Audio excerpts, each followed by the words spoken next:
Hello and welcome to Top 5 Friday. I'm your host Tim Cant, and this time I'm filled with a venomous narcissistic rage that I'm going to take out on some poor innocent waveforms as we run down the top 5 destructive plugins.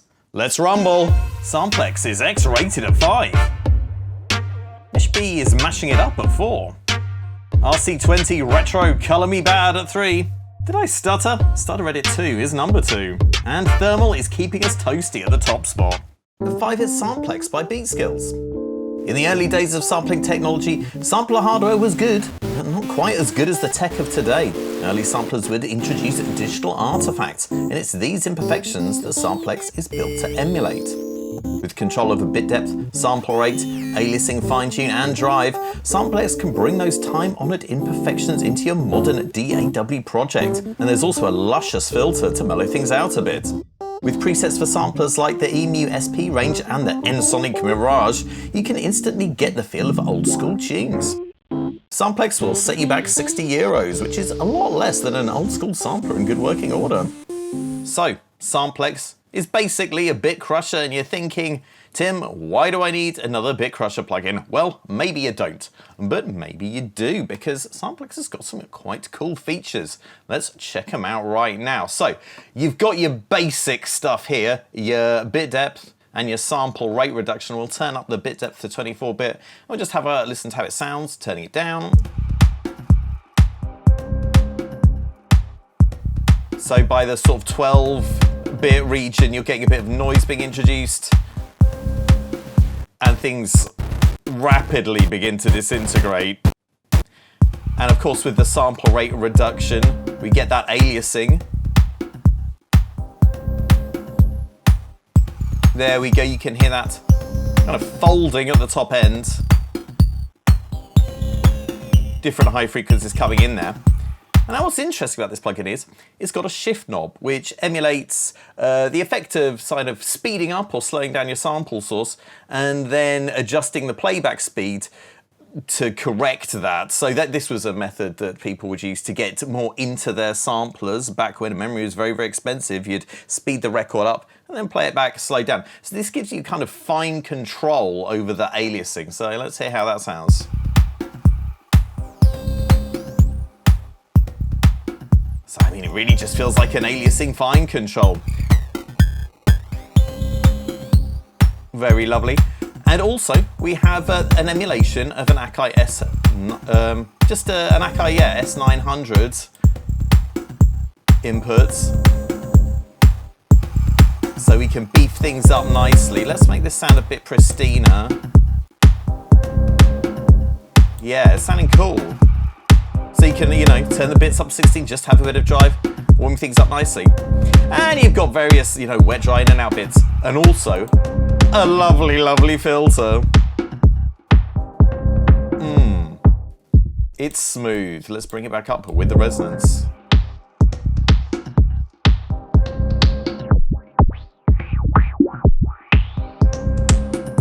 So there you go, SampleX. I mean, it combines, some of the cool stuff from RX 950 and wave tracing SP950 into quite a cool little bit crusher, well worth checking out.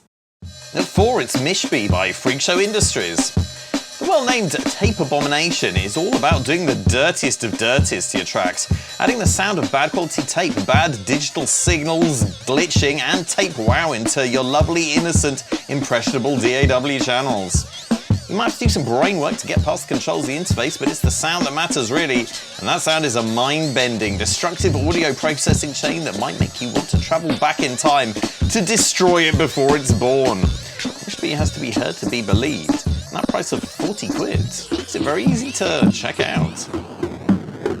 I don't want to spoil the process of discovery for potential Mishp users, so let's just run through this kind of blind. I mean, there is a help mode or a help mode which will tell you what knobs and things do when you run your cursor over them. But let's go into this bad boy basically blind and check out its weirdness and mystery. So we're going to start off with a bit of a beat loop. And then let's just see what we can do with this bad boy. We'll dial some noise in, some distortion, whatever this is. Ooh, change that quality. Oh, he's kind of smoothing it out. And that deactivates that, I guess. And we got this. Oh god. Spooky. What does this do? Oh god. Oh, that's some kind of sample rate thing, right? And then these are very pretty. I don't really know what they do. Ooh, are we getting a bit wobbly? Oh, we've got a lovely unicorn. And a rainbow. And then we've got some probabilistic stuff here, I think.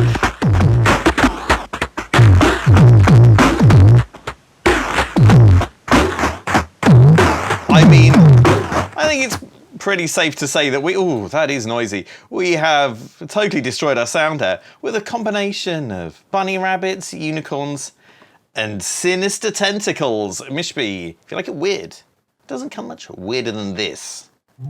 At 3, it's RC20 Retro Color by XLN Audio. Designed to give your sound that vintage flavor, there's nothing stopping you from pushing RC20 Retro Color to its extremes.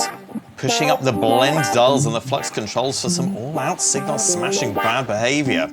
Shove up the noise, crank up the distortion, and introduce some wildly fluctuating tape-style signals. An RC20 will get you that grungy, degraded audio that your mother warned you about all those years ago. The price of entry is €100. People absolutely seem to ruddy love RC20 Retro Color, and it has become the kind of de facto lo-fi plugin of the age. And there's good reason for that. It is legit wicked, and it does loads and loads of stuff, and it's got tons and tons of depth. So let's just have a little bit of a play with it now. I'm going to start by picking a preset, working from there, and just seeing how mashed up we can get. So we've turned the magnitude fader all the way down so we can hear our audio source dry. How pretty and pristine. It'd be terrible if something grungy happened to it. Let's pick something here. What have we got? I like ghetto blasters. I mean, who doesn't love blasting ghettos? Am I right, guys? So, if we turn up the magnitude, we're just getting some real subtle cassette noise. I tell you what, let's add some magnetic dropout business. I know I always do this, but it does sound wicked. It's like a knackered tape, guys. Let's go for wear rather than flutter. We'll turn that flutter all the way down. We'll turn down the dropouts a little bit. Now let's add some distortion, or rather change the distortion. We've got iron. Ooh, that's too much. Oh, I'm kind of feeling that. Can change the. Ooh, that is a bit harsh. Let's just put it in the lows. Now let's bring in that wobble.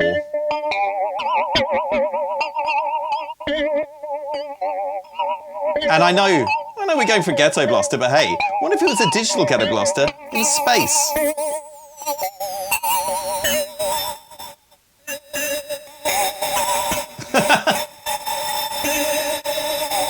So sick. And just to remind us what the original sound sounds like. Oh, yeah. And into the roughness again. Oh, God. Well, I really do feel the sound quality speaks for itself. RC20 Retro Color, it's banging. Check it out. At 2, it's Stutter Edit 2 by iZotope. Whether you're using it to glitch up a single track or go nuts on your entire mix, Stutter Edit can completely transform any input signal with its time-bending, buffer-repeating antics. From the twisted minds of electronic producer Brian Transo for BT and the degenerates at iZotope, this plugin serves to glitch, stutter, and generally mess up everything you throw at it. Slicing and dicing for basic edits is instant in Stutter Edit 2. You can dive in much deeper by drawing custom movements in the curve editor and adding stock effects to change the character of the glitch you're working on. Stutter Edit is $219 at Plugin Boutique. Let's take a look at how to use Stutter Edit 2. Now, we've got it on an audio track here, but if we play the audio back, we're just going to hear the original dry signal. And that is because Stutter Edit 2's play mode is in MIDI by default, which means we need some MIDI setup to send to it. We can get around that by just putting auto mode on, and then when we play the audio, we'll hear it to do some crazy effects. And we can edit these in real time, of course. Wow, wow, great stuff. But if you really want to use this effect to its most potential, then you're going to use the MIDI playback mode. And to use this, we need to create a MIDI track. We're going to set that output to the audio track with the effect on it. There's only one destination for it there, so it's automatically sent it to Stutter Edit. And we're going to set the monitoring modes to in. So now, when we play back the audio, we'll hear it dry. But when we play notes, it'll activate effects, and it'll activate a different effect on different notes. So you can really, oh my lord, go crazy. Yeah, and there really is a lot to play with here, and you can go into kind of do some, you know, quite involved editing and have lots of fun with it. So yeah, if you like to glitch it up, Stutter Edit 2 is a wonderful choice. And at number 1, it's Thermal by Output. Warming things up nicely, Thermal is a sequence distortion plugin that's packed with sophisticated presets that will mangle your audio into exciting new shapes. Featuring a simple mode with a giant XY pad and an advanced mode for more intimate tinkering, Thermal is ideal for both the newcomer and the seasoned pro. It features more than 250 presets, 19 distortion types, plus 9 other effects and tons more. Thermal is a unique sound-slaying machine, and if you've got the hots for bonkers sounds, it's well worth the 134 squid asking price. Thermal is clearly a cracking looking plugin. Look at all this weirdness, it's fantastic. More importantly, it sounds great too. There's tons of presets that do kind of wild and crazy stuff with the inbuilt sequencing capabilities. But I just want to look at the distortion algorithms themselves, so I've selected the init patch. I'm going to turn the wet dry mix down to dry so we can hear the demo audio here. This is an 808 kick drum that's been sampled to an Akai S950, I believe. Very nice. A little bit noisy. Let's see what happens with that noise when we start distorting. Now, I've got to watch that I'm not clipping on the master, because my goodness, this thing can go quite loud. So we're going to start out with the light shaper. I'm going to turn up the drive. Oh, I need to turn the wet back up, for goodness sake. Okay, already clipping the master. Let's turn this down. There we go.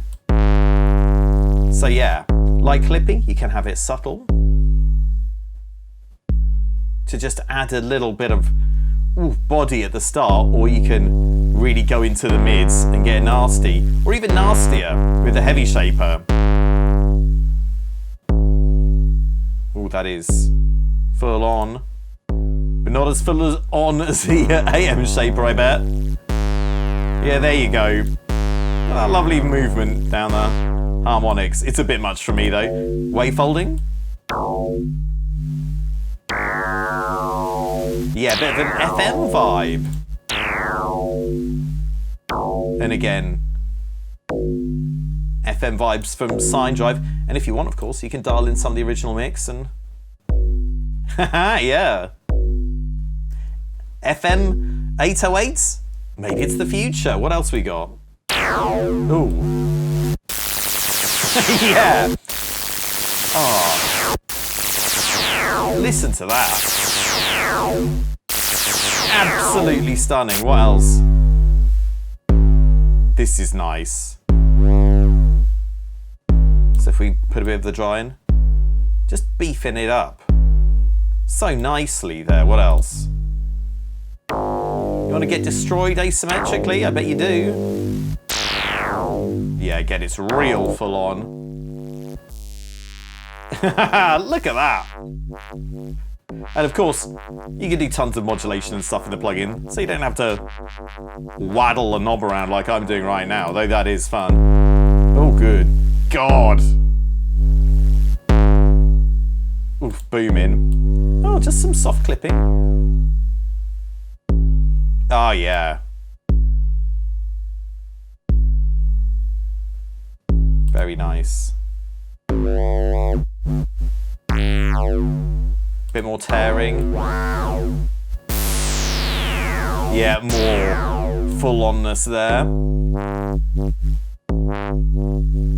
Some wobbliness. Really quite screamy.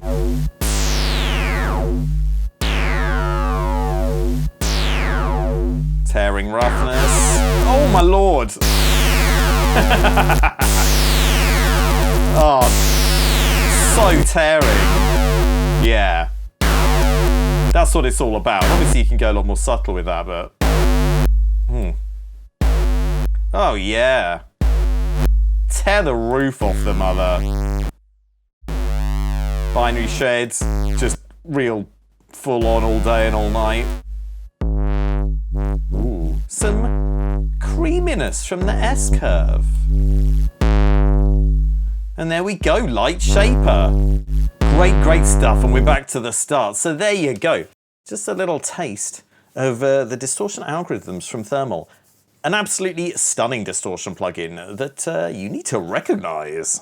Well, that was wholesale destruction on a previously unseen scale, and now my rage has subsided. It's been replaced with tiredness, a little bit of hunger, and quite a lot of amorousness. Please leave now for your own sake, but on the way out, tap that subscribe button and hit that notification bell.